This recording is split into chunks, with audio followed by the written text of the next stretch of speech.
আসসালামু আলাইকুম আমার প্রিয় আপু এবং ভাইয়ারা, আপনারা সবাই কেমন আছেন? আশা করি কাছে এবং দূরে, দেশ এবং বিদেশে যে যেখান থেকে আমার আজকের ভিডিওটি দেখতেছেন, আল্লাহর রহমতে আপনারা সবাই ভালো আছেন।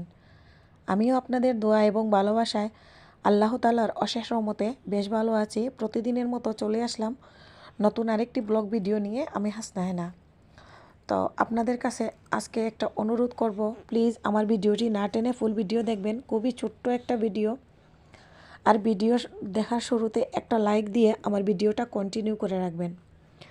আব্বা বাজার থেকে ছোটো মাছ নিয়ে আসছেন, আর এই মাছকে এখানে বলে কতি মাছ, আর আমরা সিলেটিরা বলি হুগা মাছ। তো মাছকে আমি উঠানে বসে কেটে নিচ্ছি, আর আমার যা আমাকে ভিডিও করে দিচ্ছে।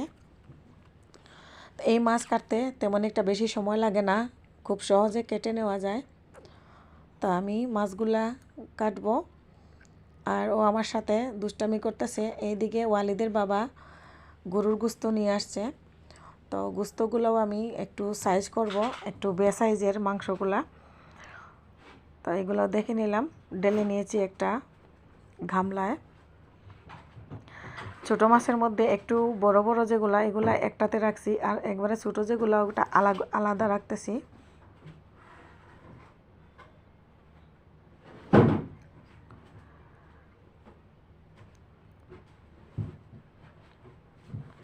তো আপনারা যারা আমার আজকের ভিডিওটি দেখতেছেন, প্লিজ আমার ভিডিও দেখার শুরুতে একটা লাইক দিয়ে আমার ভিডিওটা কন্টিনিউ করে রাখবেন, তাহলে আরও অন্যান্যরা আমার ভিডিওটি দেখতে পারবেন। আজকে আম্মা একটা ভর্তার রেসিপি বানাবেন, তো আপনাদেরকে এটা দেখাবার জন্য আমি ভিডিও করে নিচ্ছি।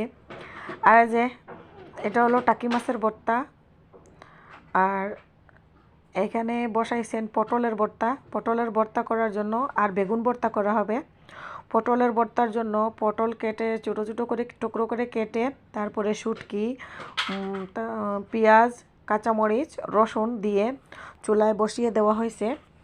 এর মধ্যে আমি গেছিলাম যে মেহেদি পাতার কিছু পাতা নিয়ে পারবো, তো গিয়ে দেখি পাতা একবারে কম, আর মেহেদি পাতা পারবো না। এই যে বাউন্ডারি দেখতেছেন, এটা আমাদের বাড়ির সামনের বাউন্ডারি। আমরা যেহেতু বাড়িতে থাকি না, আসলে মেইন গেটটা লাগানো হয় নাই, এমনি একটা টিন দিয়ে আলগাভাবে রেখে দেওয়া হয়েছে।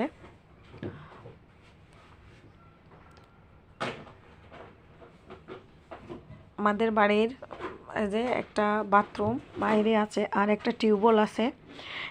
টিউবওয়েলটাও লাগে যখন কারেন্ট থাকে না, মোটর তো চালাইতে না পারলে, পানি না থাকলে এই চাপকল ব্যবহার করে মনে করেন নিজেদের জরুরি কাজকর্ম সেরে নেওয়া যায়। তাই একটা টিউবওয়েলও প্রয়োজন থাকে গ্রামের বাড়িতে। পানি দিয়ে যখন বসাইছিলেন পানিও দিয়েছিলেন, এখন পানিগুলো শুকিয়ে গেছে। অল্প কিছু তেল দিয়ে ভালো করে নাড়াচাড়া করে ভেজে নিয়ে নামাই ফেলবেন। এটা ভর্তা আম্মা করতেছেন, আর আম্মা লাকড়ির চুলায় পাতা দিয়ে রান্না করেন। উনি পাতা দিয়ে রান্না করতে অনেক মজা পায়, বাট আমি লাকড়ির চুলায় রান্না করার সময় পাতা দিয়ে রান্না করতে পারি না, আমি লাকড়ি দিয়েই রান্না করি। দেখেন কি সুন্দর ধামধামি আগুন হয়, আর এরকম আগুন আমি পাতা দিয়ে দিতে গেলে আমার অনেক ভয় লাগে, আমি পারি না।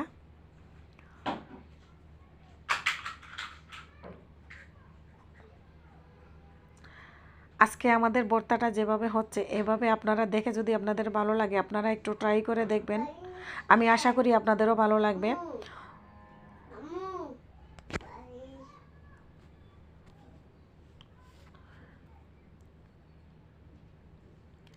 এখন বাটনার মাধ্যমে এটা বেটে নেওয়া হবে। এই যে আম্মা বাটনায় ঢেলে তারপরে বেটে নিচ্ছেন। এর মধ্যে আমিও একটু ট্রাই করে দেখলাম, আসলে খুবই মজা হয়েছে। যখনই খেয়েছি তখনই খুবই ভালো লাগছিল আমার কাছে। আপনারাও এভাবে ট্রাই করে দেখবেন, আপনাদেরও ভালো লাগতে পারে। তো ভিডিওর শেষ পর্যায়ে চলে আসছি।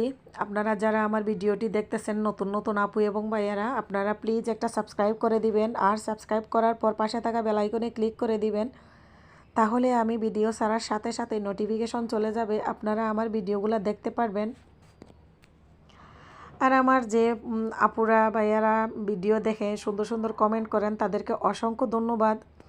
আমি এখানে আমার ভিডিওটা শেষ করে নিচ্ছি। আসসালামু আলাইকুম, আল্লাহ হাফেজ।